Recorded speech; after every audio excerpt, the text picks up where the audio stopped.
So I wanted to just take a minute to talk about why you shouldn't rely on motivation alone when you're trying to build a new habit or sort of ingrain a workout plan.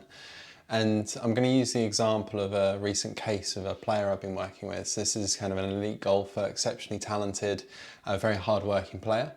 And they were really motivated when we first met, I set them up with a program.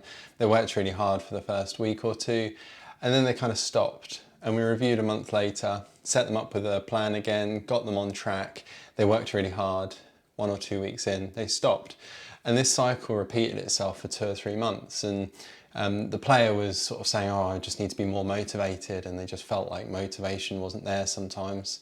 And I think it would have been really easy for me to say, oh, that player's lazy. They're not going to achieve what I want them to achieve. They're not following the plan. And I think it would have been really easy for the player just to say, oh, I'm not motivated enough and I can't get what I want to out of this workout or this plan, so I'm going to give up. But neither of us gave up. We had a chat with their psychologist, and we also obviously spoke with each other a fair bit, and we tried to find a few different solutions. And basically those solutions were in the systems and processes that we use to get the habits going, as opposed to just relying on motivation. So I'll share some of those with you now. So one of the first things that we did was we said that they need to schedule the workout time and days so that it was kind of in their diary and committed to. And then once we had those scheduled, we'd set an alarm as well. So about half an hour before the activity had to take place, or half an hour before the person had to commute to the gym, there'd be a reminder that pop up on their phone. And that means now they have to actively decide not to work out, as opposed to just kind of forget or put it off for later. So both those strategies were really helpful. As well as that, we asked them to train with someone. So in this case, they train with a girlfriend, but you could train with a friend or just someone around you who's supportive. And then we also asked them to verbally commit to those days and times. So they had to tell me, they had to tell the psychologist as well, these are the days, these are the times I'm going to work out, so that someone else knew what they were committing to. And then finally we set like a very specific goal around how many sessions they needed to complete. So we said, right, you're going to have to complete 20 sessions before you get a new program. And if you do that in 4 weeks, that's good. If you do that in 5 weeks, it's okay. And if you do it in 6 weeks, then it's not so good. So they had kind of a bit of benchmark to work to. So it's 20 sessions, but in these timeframes is kind of good or better to worse.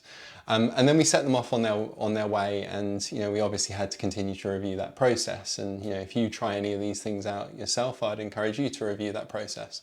And when we came to review, we found that the pattern didn't come in quite as quick, so they had lasted more than a couple of weeks, but they certainly sort of drifted off again. And we had the systems in place, and we decided to kind of explore a little bit more.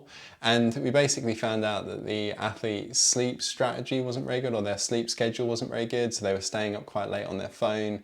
They were going to bed, pretty late. They were then rushing off to play golf in the morning, and then by the afternoon they were quite tired, and they sort of sacked off their gym sometimes. So we looked into the sleep, we gave some advice around just reducing screen time, sort of putting a bit of a ban on the phone in the evenings. They got a Lumi alarm clock as well, which is like an alarm clock that just switches on an ever brighter light in the morning before the alarm goes off, so you kind of wake up to light. And then we asked them to work out in the mornings rather than the afternoons, so they did it when they were sort of fresh and awake rather than later in the day where they might feel quite fatigued after golf and they might sort of sack it off in the evening. So once we put those new strategies in place alongside the previous strategies, we got like a great deal of success. They basically did really well, and now they're sticking to the program. And I think the sort of lesson from this case is exactly like I said right at the beginning, which is not to rely on motivation. This was a high-level elite athlete who's used to working, long hours on their game. They're highly motivated because they want to achieve, but that motivation really only saw them through for a week or two every time we reviewed.